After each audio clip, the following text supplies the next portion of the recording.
So this is lecture 18 of accounting for investment in equity shares. इसको अपन जल्दी जल्दी summarise करने वाले हैं। This is gonna be shorter. तो अपन पहले तो इसकी पॉइंट ऑफ व्यू क्या देखेंगे, इन्वेस्टर के पॉइंट ऑफ व्यू से बनाएंगे जो अकाउंट्स बनाने वाले हैं चैप्टर में, that are not from the point of view of company, it's from the point of view of investor. इसीलिए हमने लिखा है पारस की बुक्स में बना रहे हैं अकाउंट। यहाँ पे लिखा है investment in equity shares of A limited. You can see how specific we are.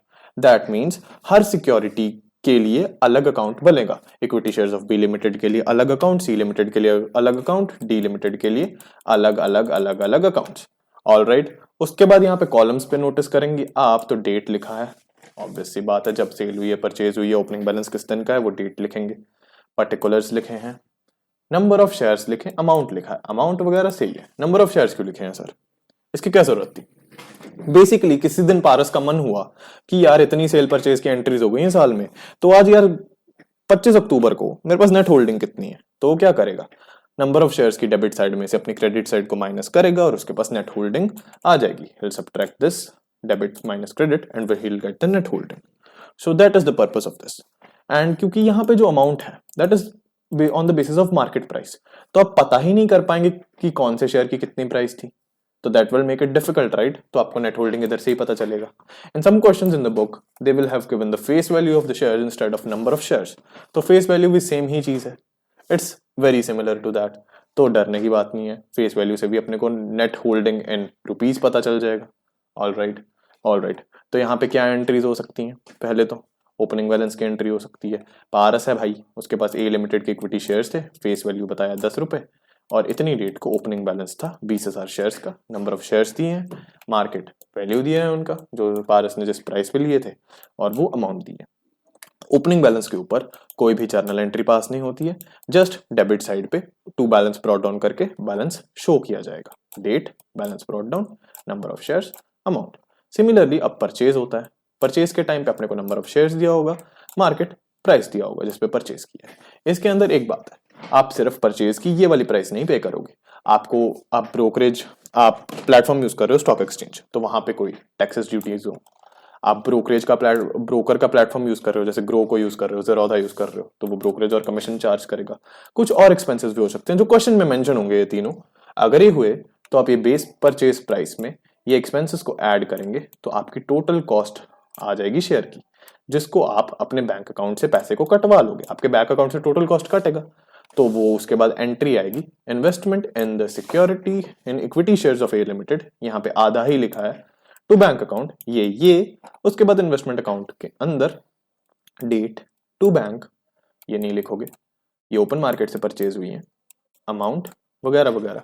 अब कैसे पता ये ओपन मार्केट से परचेज हुई है, देखो 30 रुपए हैं सर, फेस वैल्यू कितनी थी 10 रुपए, पर आपने कितने दिए 30 रुपए, तो कंपनी तुम मतलब सेकेंडरी मार्केट से परचेज कर रहे हो। ऑलराइट। उसके बाद नेक्स्ट एंट्री आती है बोनस शेयर्स की। बोनस शेयर्स क्या होते हैं, capitalisation of the reserves and surplus of a company, या फिर इसमें क्या होता है, एग्जिस्टिंग इक्विटी शेयर होल्डर्स को सर्टेन प्रोपोर्शन पे, जैसे यहाँ पे 3:7 है, आप इशू करते हो equity shares free of cost. अब ये रेशियो क्या है 3:7, इसका मतलब क्या है कि 3 bonus shares for every 7 equity shares a share holder holds. Alright. तो आप क्या करोगे बोनस शेयर्स देने के लिए, जब आपको बोनस इशू करना है तो आप कैसे डिटरमाइन करोगे कि शेयर होल्डर को कितने देने हैं, जैसे पारस को कितने देने हैं, तो आप नेट होल्डिंग निकालोगे, debit number of shares minus credit number of shares.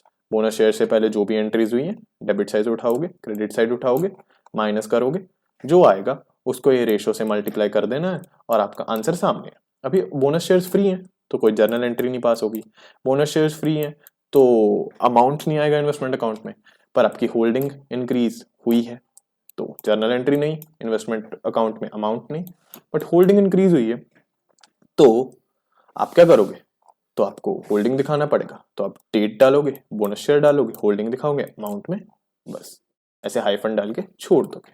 उसके बाद आती है सर सेल की एंट्री।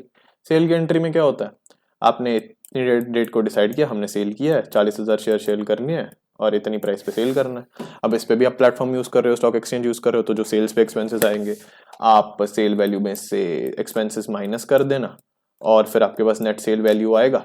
नेट सेल वैल्यू क्या आएगा, आपके बैंक अकाउंट में पैसे आ गए, यही आएंगे ना net, bank account to investment and secure equity shares of A limited account credit, तो ये आ जाएगा आपका इधर। ऑलराइट, अभी सेल की है तो प्रॉफिट लॉस हुआ होगा, उसको शो करना है। उसको कैलकुलेट करने के लिए क्या चाहिए आपको, आपको चाहिए कि जो ये सेल की है इसका कॉस्ट क्या था, कॉस्ट ऑफ सेल्स क्या था, आपको वो चाहिए। कॉस्ट ऑफ सेल्स कैसे आएगा, ये जो उसको निकालने के लिए अपन क्या करेंगे, जो ये अपने पास इस एंट्री से पहले, ये सेल की एंट्री से पहले जो भी पहले शेयर्स थे उनकी अपने को एवरेज प्राइस निकालनी पड़ेगी। एवरेज प्राइस निकालने के लिए अपन क्या करेंगे, वी विल डू इज अपन डेबिट वाले अमाउंट से क्रेडिट वाला अमाउंट माइनस करेंगे, डेबिट वाले अमाउंट में से क्रेडिट वाला अमाउंट माइनस करो, divide by number of shares on debit side, number of shares on debit side, number of shares on credit side. Alright, तो basically what we are doing is, आपको दिखाते हैं net cost of sales, average cost of sales sorry, which will be debit की amount minus credit की amount. Credit की amount कौन सी लेनी है, सेल की एंट्री से पहले जो भी क्रेडिट की अमाउंट है वो सारी कंसिडर की जाएंगी। सिमिलरली ये माइनस ये, then we will get the average cost of sales, we will multiply it by 40,000, that is the number of shares we sold, we will get an amount, we will deduct this amount from the sale value and we will get the profit। जो profit आएगा वो किधर आएगा, वो इधर show हो जाएगा, वो इधर शो हो जाएगा।